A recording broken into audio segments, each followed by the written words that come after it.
So there's this stock trader on Twitter. He's a very popular stock trader on Twitter, or should I say X. He's got 300,000 followers, and about a month ago, he came out with this tweet on some reasons why I like PayPal here at $58 per share.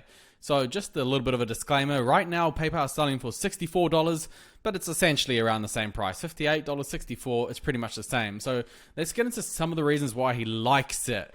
First thing he said is valuation. PayPal is now trading at 11.6 times this year's and 10 times next year's consensus earnings, the cheapest in its history. So I don't know where he got this information from, but it is a little bit off. Even if you go on Yahoo Finance, you can see this year's PE ratio is 17.5. And even on Ticker, which is considered the gold standard of data, you can see that the PE ratio is 17.9. So he's a little bit off with the data that he's got here. However, next year he put at 10.4. This is a lot more close to the actual figures. Yeah, the forward PE next year is 11.3. So essentially what he's saying is it's quite cheap right now. Second reason why he likes the stock is because of Braintree. He said, I see a lot of people say that they no longer use PayPal. Most of them do, they just don't know that. Braintree is PayPal's unbranded merchant business. It's used by companies like Uber, Airbnb, Facebook, GameTime, GitHub, Skyscanner, Priceline, plus thousands more. Last quarter, PayPal's legacy branded business grew only 6%, while Braintree's unbranded business grew 30%. Braintree continues to take market share away from Adyen and Stripe. Adyen's lackluster earnings today further confirm that. PayPal continues to add large businesses to Braintree and expand its pre-existing relationships. This quarter it was Booking.com, the owner of Priceline, Opendoor, Kayak, etc. Last quarter it was Microsoft. In my opinion, most of PayPal's future growth will come from its unbranded unit. So Braintree, basically it's just a e-commerce web payment system. It's not as well known as the likes of PayPal and other web payment systems. It was acquired by PayPal in 2013. And yes, he's completely right. 13% growth in the TPA was predominantly driven by transaction growth from Braintree, with contribution from core PayPal, the company said in the presentation. However, the big thing here is they do expect Braintree growth to slow. He said, we do expect Braintree to moderate its growth. So that's just another thing you might want to take into consideration. And another thing that I would also consider is it's a little bit dangerous when the core business isn't doing so well and you have to put your hopes into a side segment of the business. I never like that when it comes to a stock. And now you're hoping that this side segment is going to just grow and grow and grow and then make up for your core business.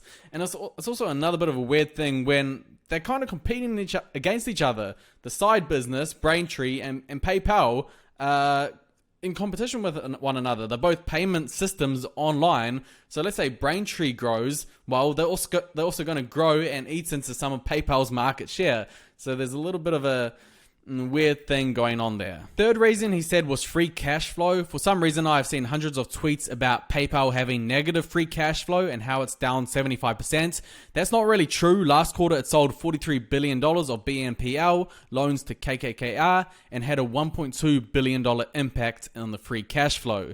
The transaction will close in the next quarter. So essentially, he's saying that they had really good free cash flow. And this section here for Q2 2023 is just more of a one-off thing. And it's a very astute point.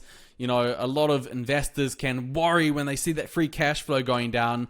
But, yeah, he thinks that it's a one-off. I don't actually know how to say his name. Gajavin. He said, in reality, PayPal reiterated its full-year free cash flow guidance of $5 billion and is on track to hit a new all-time high next year. So it's a one-off in terms of free cash flow. That's what he's saying. Fourth reason I wasn't so convinced of. So he said buybacks. PayPal continues to aggressively buy back its undervalued shares. PayPal will buy back $5 billion of its shares this year. Over the last 18 months, it has bought back almost 7% of the company. He said, in my opinion, PayPal can double this year's buyback program to $10 billion using some of its $14 billion of cash and investment to fund it. PayPal will likely announce another $5 billion buyback in 2024 to buy back nearly 10% of the company, assuming PayPal stays at these levels. So he's saying that it's a really good sign because the management of the business thinks that the business, the stock is undervalued, so they're buying back these shares. Now, for me, it's not... Share buybacks is not a major indicator for me, because it's just a decision of what the company decides to do with cash. It's not actually anything to do with the underlying fundamentals of the business. I don't think it should be that much of an indicator, because yeah, maybe it is the management think their shares are undervalued, or maybe the management are trying to manipulate potential investors by buying back shares to try and convince these investors that it's undervalued. I mean, just look at the stock. Look at what's happened to PayPal over the past, how long is it? Look at it. Okay, let's go back 5 years.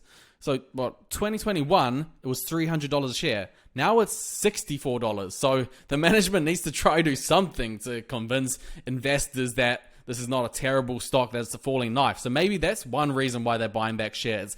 Sometimes it's hard to to know exactly why the management is doing this. And maybe they're just worried that the share price is tanking, so they're trying to say, hey, our share price is undervalued, it's undervalued, please start buying. Fifth reason he's got is negative sentiment. The main reason for the recent sell-off has been the negative sentiment surrounding the company, not due to any impact on the business. Now, he's a little bit wrong here because, I mean, come on, the business has been impacted. I mean, look how much it's down in income. $4 billion to $2.4 billion. So fundamentally, that is a big impact on the business.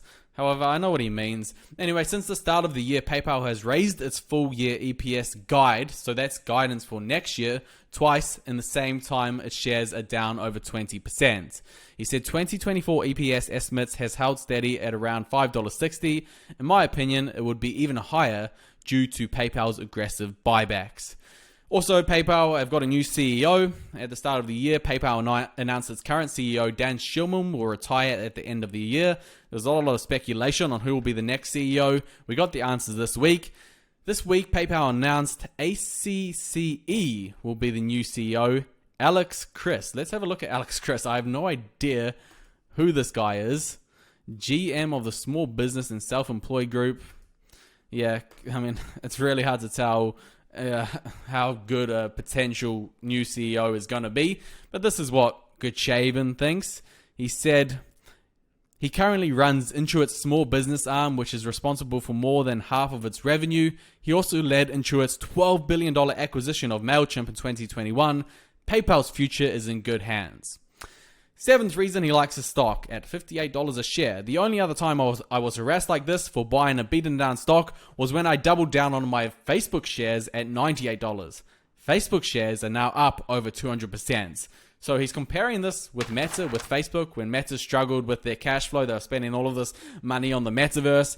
And then Zuckerberg has turned things around and the share prices just shot up. So he thinks this might be a similar thing to Meta. So that's his opinion. What price should PayPal currently be at? I don't see a single reason on why PayPal should trade sub 15 times earnings based on where the overall market is currently at, which, by the way, it actually is above 15 times earnings because his data is a little bit off. But he said based on current guidance, PayPal should be at least $75 a share. Right now, PayPal stock is $64, so he thinks it's got a potential, 10%, $10 increase. He said Wall Street thinks PayPal should be even higher than my number. The average Wall Street price target currently is $87. So Wall Street has a $23 increase from the current price. That is almost 50% higher than the current price.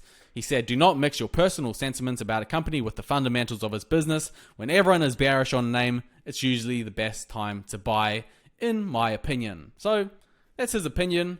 Big trader on Twitter. He's widely followed by a lot of people.